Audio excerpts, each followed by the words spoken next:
think about how we go about practicing as Catholics, as Christians, a reasonable sense of stewardship, as you say, without freaking out and worrying that this is going to lead us down the slippery slope of like eco-Marxism or something, right? Yeah. Have we just given in to the culture that around us? Shouldn't we stick our, hold our ground and attend to God's supremacy?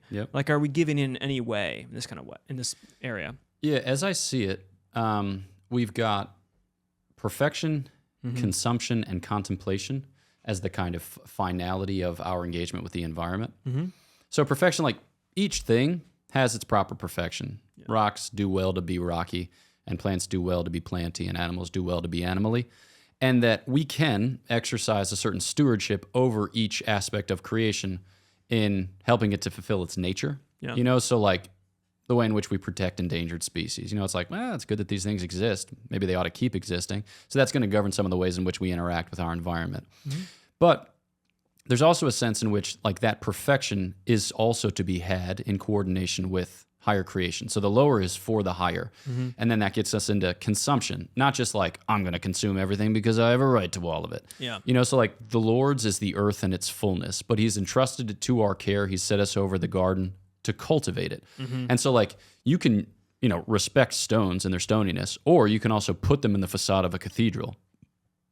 That's a use of them. That's a kind of consumption of them. Obviously, they're not broken down by it. They might be exposed to weathering and erosion more on the facade of a cathedral than they would be in the bottom of their quarry.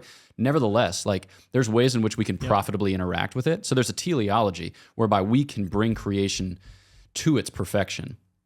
And that's something that a lot of people... Creation as a whole, or creatures and creation. That's not something that a lot of people think about. But like we are living stones. We're meant to be sent into spiritual edifice. And if that's true of us, then what about the dead? I mean, those too have a kind of way in which they can be beautified and beatified. Obviously, we're speaking metaphorically. Integrated into a higher sense. Yes, that's right. So the point isn't to just leave things alone, to consume as little as possible, to reduce our carbon footprint. I mean, there's part of that which is responsible use and responsible interaction, not just for the human community at present, but for human community in the future. And the modern magisterium stresses that, this idea of democracy of the dead, but also democracy of the not yet living.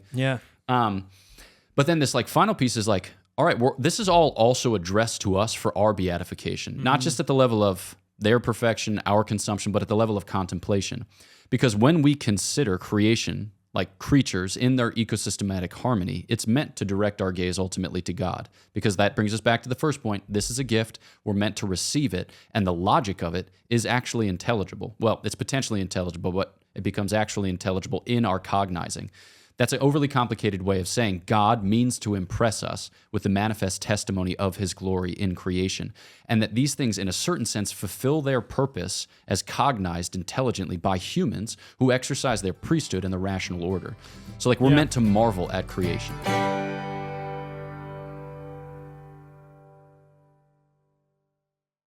Father Bonaventure, what's your favorite version of the Bible?